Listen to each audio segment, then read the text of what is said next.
Hi friends, ಎಲ್ಲರಿಗೂ ನಮಸ್ಕಾರ. ನಾನು ನಿಮ್ಮ ಪ್ರೀತಿಯ ರಘು. ಮತ್ತೊಂದು ವಿಡಿಯೋಗೆ ಸ್ವಾಗತ.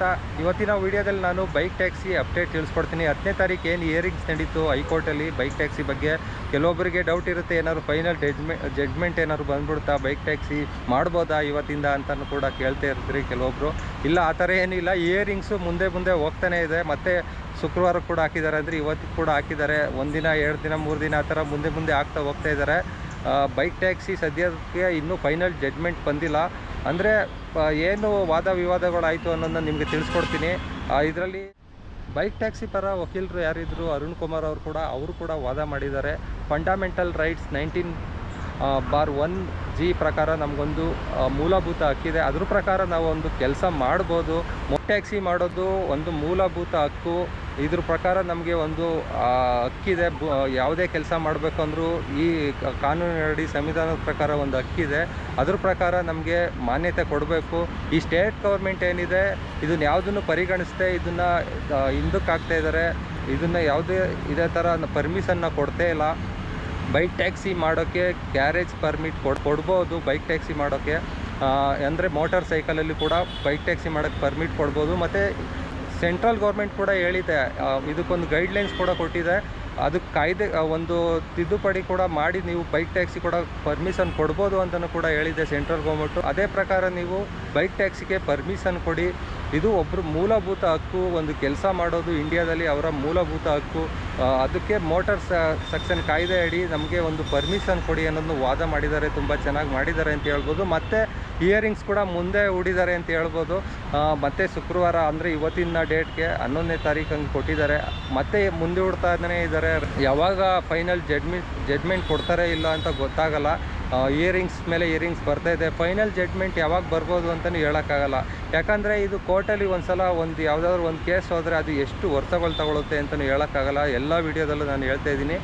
ನಿಮಗೆ ಫೈನಲ್ ಜಡ್ಜ್ಮೆಂಟ್ ಬರೋದು ಅಂದರೆ ಒಂದು ನ್ಯೂಸಲ್ಲಿ ಬರುತ್ತೆ. ಅದು ಫೈನಲ್ ಜಡ್ಜ್ಮೆಂಟ್ ಯಾವಾಗ ಬರುತ್ತೆ ಅನ್ನೋದನ್ನ ನಾನು ಮುಂದಿನ ವಿಡಿಯೋಗಳಲ್ಲಿ ತಿಳಿಸ್ಕೊಡ್ತೀನಿ. ಅದು ವಾದ ವಿವಾದಗಳು ಇದ್ದೇ ಇರುತ್ತೆ. ಅದಕ್ಕೊಂದು ಸಾಕ್ಷಿಗಳು ವಾದಗಳು ಮಾಡೋದ್ರ ಮೇಲೆ ಡಿಪೆಂಡ್ ಆಗಿರುತ್ತೆ. ಇವಾಗ ಬೈಕ್ ಟ್ಯಾಕ್ಸಿ ಪರ ಯಾರು ವಾದ ಮಾಡಿದ್ದಾರೆ ಅವರು ಇವತ್ತು ಚೆನ್ನಾಗಿ ಮಾಡಿದ್ದಾರೆ. ಅದು ಕೋರ್ಟ್ಗೆ ಯಾವ ಥರ ತಲುಪುತ್ತೆ, ಆ ಜಡ್ಜ್ಮೆಂಟ್ ಯಾವ ಥರ ಕೊಡ್ತಾರೆ ಅನ್ನೋದು ಮುಂದಿನ ದಿನಗಳಲ್ಲಿ ಗೊತ್ತಾಗುತ್ತೆ. ಅದನ್ನು ಯಾವ ಥರ ತಗೊಳ್ತಾರೆ ಕೋರ್ಟಲ್ಲಿ, ಹೈಕೋರ್ಟಲ್ಲಿ ಅನ್ನೋದು ಅವ್ರಿಗೆ ಡಿಪೆಂಡ್ ಆಗಿರುತ್ತೆ. ಮತ್ತು ನಾನೇನು ಹೇಳ್ತೀನಿ ಅನ್ನೋದಾದರೆ, ಇಷ್ಟು ದಿನಗಳು 1 ತಿಂಗಳು ಆಗೋಯಿತು ಆಲ್ಮೋಸ್ಟ್ ಆಲು ಬೈಕ್ ಟ್ಯಾಕ್ಸಿ ಇವಾಗ ಬ್ಯಾನ್ ಆಗ್ತಾ ಬಂದು. ಎಷ್ಟೊಂದು ಜನಕ್ಕೆ ಪ್ರಾಬ್ಲಮ್ಗಳಾಗೋಗಿದೆ. ಅದರಿಂದ ತುಂಬ ಜನ ಸಫರ್ ಪಡ್ತಾ ಇದ್ದಾರೆ ಅಂತ ಹೇಳ್ಬೋದು. ಬೈಕ್ ಟ್ಯಾಕ್ಸಿನೇ ನಂಬ್ಕೊಂಡು ತುಂಬ ಜನ ಬೇರೆ ಊರುಗಳಿಂದ ಬಂದು ಕೆಲಸ ಮಾಡ್ತಾಯಿದ್ರು. ಅವರು ಇವಾಗ ಮತ್ತೆ ಏನು ಕೆಲಸ ಇಲ್ಲದೇ ಇವಾಗ ಸ್ವಲ್ಪ ಅರ್ನಿಂಗ್ಸು ಕಮ್ಮಿ ಆಗೋಗಿದೆ ಅಂತ ಹೇಳ್ಬೋದು. ಬೇರೆ ಅಪ್ಲಿಕೇಶನಲ್ಲಿ ಕೆಲಸ ಮಾಡ್ತಾ ಇರ್ತಾರೆ. ರ್ಯಾಪಿಡೋದಲ್ಲಿ ಪಾರ್ಸಲ್ ಡೆಲಿವರಿ ಆಗಲಿ, ಫುಡ್ ಡೆಲಿವರಿ ಆಗಲಿ, ಜೊಮೆಟೋದಲ್ಲಾಗಲಿ, ಇದರಲ್ಲೆಲ್ಲ ಕೆಲಸ ಮಾಡ್ತಾ ಇರ್ತಾರೆ. ಅವ್ರಿಗೆಲ್ಲ ಪ್ರಾಬ್ಲಮ್ ಆಗಿದೆ ಅಂತ ಹೇಳ್ಬೋದು. ಯಾಕಂದರೆ ಅರ್ನಿಂಗ್ಸ್ ಕಮ್ಮಿ ಆಗೋಗಿದೆ.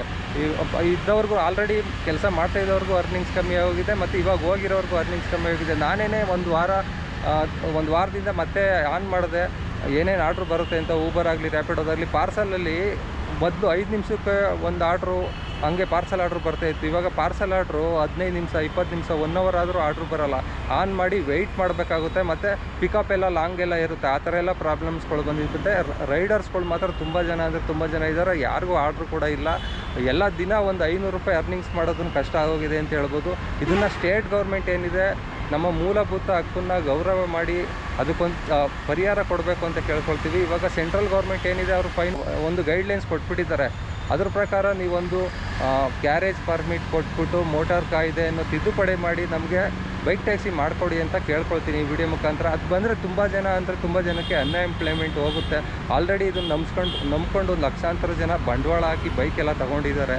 ಅವರೆಲ್ಲ EMI ಕಟ್ಟೋಕ್ಕೆಲ್ಲ ಸಾಧ್ಯ ಆಗ್ತಿಲ್ಲ. ತುಂಬ ಜನ ನಮ್ಮ ಫ್ರೆಂಡ್ಸ್ ಕೂಡ ಹೇಳ್ತಾಯಿದ್ರು, ಬೈಕ್ ಟ್ಯಾಕ್ಸಿ ನಂಬ್ಕೊಂಡು ನಾನು ಇಷ್ಟೊಂದು ಸಾಲ ಎಲ್ಲ ಮಾಡ್ಕೊಬಿಟ್ಟಿದ್ದೀನಿ, ಅಂದರೆ ಮನೆಗೆ ಪಟ್ಟ ಸಾಲಗಳು, EMIಗಳು ತೊಗೊಬಿಟ್ಟಿದ್ದೀನಿ, ಅದಕ್ಕೆಲ್ಲ ಕಟ್ಟೋಕ್ಕೆ ಹೆಂಗೆ ಮಾಡೋದು ಅಂತಲೂ ತುಂಬ ಜನ ಕೇಳ್ತಾ ಇದ್ದಾರೆ. ನಂದು ಕೂಡ ಇವಾಗ ಪಾರ್ಟ್ ಟೈಮಲ್ಲಿ ಇದನ್ನು ಕೆಲಸ ಮಾಡಿಕೊಂಡು ಕೆಲವೊಂದು EMIಗಳನ್ನ ಕಟ್ಕೊಳ್ತಿದ್ದೆ. ಅದಕ್ಕೂ ಪ್ರಾಬ್ಲಮ್ಗಳಾಗೋಗಿದೆ ಅಂತ ಹೇಳ್ಬೋದು. ಆ ಥರ ಎಲ್ಲ ಇಶ್ಯೂಗಳೆಲ್ಲ ಆಗೋಗಿದೆ. ಇದನ್ನು ಸ್ಟೇಟ್ ಗೌರ್ಮೆಂಟು ಒಂದು ಸ್ವಲ್ಪ ಅರ್ಕೊಂಡು ಅದಕ್ಕೊಂದು ಬೈಕ್ ಟ್ಯಾಕ್ಸಿಗೆ ಪರ್ಮಿಷನ್ ಕೊಟ್ಬಿಟ್ರೆ ಎಷ್ಟೋ ಜನಕ್ಕೆ ಅನ್ಎಂಪ್ಲಾಯ್ಮೆಂಟ್ ಹೋಗುತ್ತೆ ಅಂತ ಕೇಳ್ಕೊಬೋದು. ನೋಡೋಣ ಮುಂದಿನ ದಿನಗಳಲ್ಲಿ ಹೈಕೋರ್ಟಲ್ಲಿ ಇದನ್ನು ಯಾವ ಥರ ಪರಿಗಣನೆ ಮಾಡಿ ಬೈಕ್ ಟ್ಯಾಕ್ಸಿಗೆ ಪರ್ಮಿಷನ್ ಕೊಡ್ತಾರಾ ಇಲ್ವೋ ಅನ್ನೋದನ್ನ ನೋಡಬೇಕು.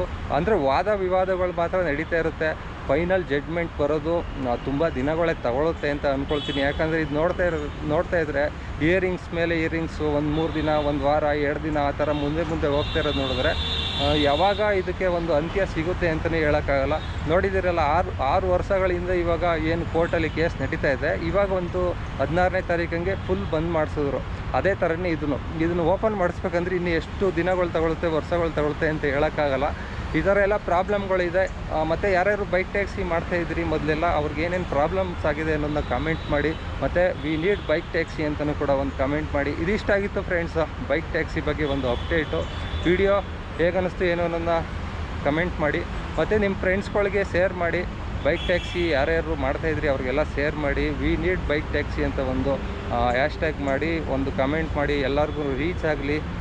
ಮತ್ತು ಎಷ್ಟೋ ಜನ ಬೈಕ್ ಟ್ಯಾಕ್ಸಿನ ಯೂಸ್ ಮಾಡಿಕೊಂಡು ಸೇವಿಂಗ್ಸ್ಗಳೆಲ್ಲ ಮಾಡ್ತಾಯಿದ್ರು. ಅಂದರೆ ಬೇರೆ ಕಂಪ್ನಿಗಳು ಕೆಲಸ ಹೋಗೋರು ಅವರಲ್ಲಿ ಅವರು ಒಂದು ಸ್ವಲ್ಪ ಹಳ್ಳಿ ಒಂದು ಸ್ವಲ್ಪ ಆಟೋದಲ್ಲಿ ಓಡಾಡೋಕ್ಕಾಗಲ್ಲ. ಒಂದು 20,000 ಸಂಬಳ ಬರ್ತಾ ಇರುತ್ತೆ. ಇದರಲ್ಲಿ ಒಂದು 50 ರೂಪಾಯಿ 60 ರೂಪಾಯಿಗೆಲ್ಲ ಮನೆಗೆ ಹೋಗಿ ಬಂದುಬಿಡ್ತಿದ್ರು ಕೆಲಸ ಮುಗಿಸ್ಕೊಂಡು. ಇವಾಗ ಒಂದು ಆಟೋದಲ್ಲಿ ಹೋಗಬೇಕು ಅಂದರೆ ಅವ್ರು ದುಡ್ದಿದ್ದ ಸಂಬಳ ಎಲ್ಲ ಆಲ್ಮೋಸ್ಟ್ ಎಲ್ಲ ಆಟೋಗೆ ಹಾಕ್ಕೊಡ್ಬೇಕಾಗುತ್ತೆ. ಇಲ್ಲ ಬಸ್ಗೆ ಹೋಗಬೇಕು ಅಂದರೆ ಬಸ್ ಸ್ಟಾಪ್ಗೆ ಹೋಗಬೇಕು ಅಂದರೆ ಒಂದು 3 ಕಿಲೋಮೀಟ್ರ್ 4 ಕಿಲೋಮೀಟ್ರ್ ನಡ್ಕೊ ಹೋಗ್ಬೇಕಾಗಿರುತ್ತೆ. ಆ ಥರ ಎಲ್ಲ ಪರಿಸ್ಥಿತಿ ಇರುತ್ತೆ. ಅವರು ಪಬ್ಲಿಕ್ ಟ್ರಾನ್ಸ್ಪೋರ್ಟ್ ಯೂಸ್ ಮಾಡೋಕ್ಕಾಗಲ್ಲ, ಈ ಕಡೆ ಆಟೋನು ಯೂಸ್ ಮಾಡೋಕ್ಕಾಗಲ್ಲ. ಆ ಥರ ಪರಿಸ್ಥಿತಿಲಿ ಬಂದುಬಿಟ್ಟಿದೆ. ತುಂಬ ಜನಕ್ಕೆ ಕಸ್ಟಮರ್ಗೂ ಕೂಡ ಪ್ರಾಬ್ಲಮ್ ಆಗಿದೆ. ಇದರಿಂದ ಇದನ್ನು ಅರ್ಥಕೊಂಡು ಗೌರ್ಮೆಂಟ್ ಯಾವ ಥರ ಪರಿಹಾರ ಕೊಡುತ್ತೆ ಅನ್ನೋದನ್ನ ಮುಂದಿನ ದಿನಗಳಲ್ಲಿ ನೋಡೋಣ. ಓಕೆ ಫ್ರೆಂಡ್ಸ್, ಇದಾಗಿತ್ತು ಬೈಕ್ ಟ್ಯಾಕ್ಸಿ ಬಗ್ಗೆ ಅಪ್ಡೇಟ್. ನೆಕ್ಸ್ಟ್ ವೀಡಿಯೋದಲ್ಲಿ ಸಿಗೋಣ.